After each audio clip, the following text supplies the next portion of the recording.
So today here we're in my cabinet shop, and we got this 18 volt 6 amp batteries, a replacement for the 4.0.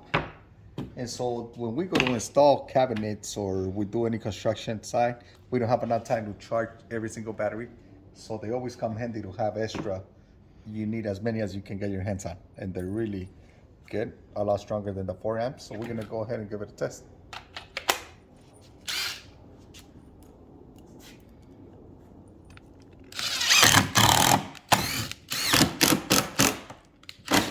And the other nice thing on these batteries, it comes, you could check how much power you still got on it before you lose it, so you could charge it on time.